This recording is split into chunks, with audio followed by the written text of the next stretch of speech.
नमस्कार बच्चों। जैसा कि आप सब जानते हैं कि अपना एडमिशन ऑफ न्यू पार्टनर में जो स्टेप्स क्वेश्चंस हैं, जैसे रेशियो निकालना जब एक नया पार्टनर आता है तो वो सब हम कर चुके हैं। आज की क्लास हमारी है किस तरह हम ख्याति का लेखा कैसे करें। देखो बच्चों, मैं पहले से बता चुका हूँ कि ख्याति किसी व्यक्ति की प्रतिष्ठा अथवा उसकी बुद्धिमानी को दर्शाती है।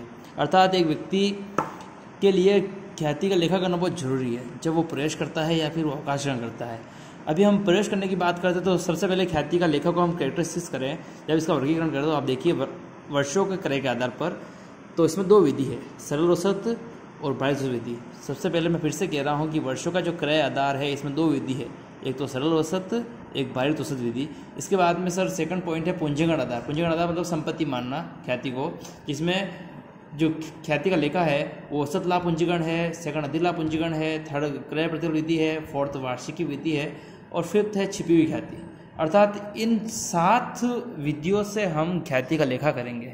आपके एग्जाम में जब 6 नंबर का क्वेश्चन आता है रेवल्यूशन बेसिस बैलेंस शीट, उनमें से किसी एक मेथड को इसमें से दिया होता है और वो स्टूडेंट वहाँ पे गलत इसलिए करता है क्योंकि उसने अपनी बारीकी को क्लियर नहीं किया होता है। आप पहले जिस तरह से आपने स्टेपों को क्लियर किया है उसी तरह आपसे मैं कहता हूँ कि आप इस ख्याति को क्लियर कीजिए। जैसे सबसे पहले मैं आज का टॉपिक लेता हूँ वर्षों के क्रय का आधार सरल औसत विधि।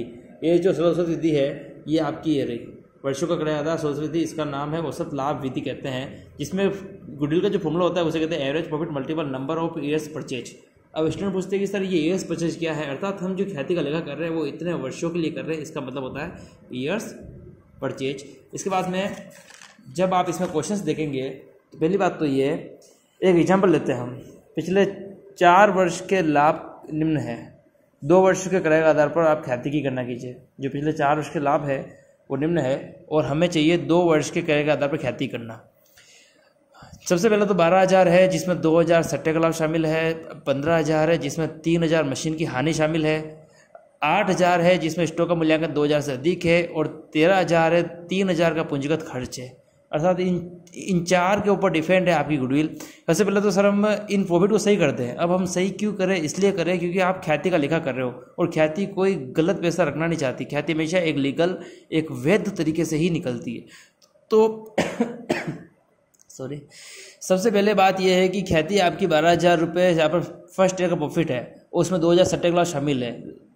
देखो बच्चों, सट्टे का लाभ हमेशा नहीं होता है और नहीं ये किसी की ख्याति को दर्शाता है, क्योंकि ख्याति का मतलब साफ है किसी व्यक्ति की प्रतिष्ठा, उसकी बुद्धिमानी, और सट्टा जो है वो कोई वैध तरीका नहीं है। अर्थात आप इस 2,000 को इसमें से घटा देंगे और आप लेंगे 10,000, जैसा कि आप देख रहे हैं एवरेज प्रॉफिट के सामने।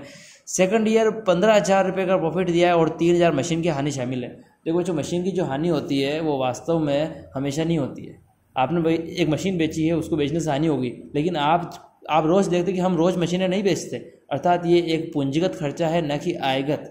आप इसको लेकर जो 15,000 उसमें जोड़ दीजिए, क्योंकि आपने जब लाभ निकाला 15,000 इसको घटाया होगा बिल्कुल, तो आप इसको 15 से कर दीजिए 18। इसके बाद में स्टॉक का मूल्यांकन 2,000 से अधिक किया गया।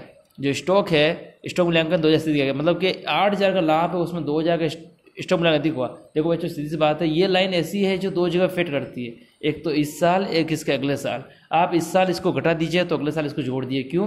क्योंकि जब आपने ट्रेडिंग बनाते समय क्लोजिंग स्टॉक बाई साइड में ज़्यादा लिख लिया है तो इससे आपका जीपी बढ़ गया होगा, अर्थात ग्रॉस प्रॉफिट। आप सबने 11th पढ़ी है। अगर जीपी बढ़ने से सर हमारा प्रॉफिट ज़्यादा बेच हो रहा है तो आप उसको इस साल घटा दीजिए, अर्थात 8 से 6 कर दीजिए और अगले साल बढ़ा दीजिए। कैसे?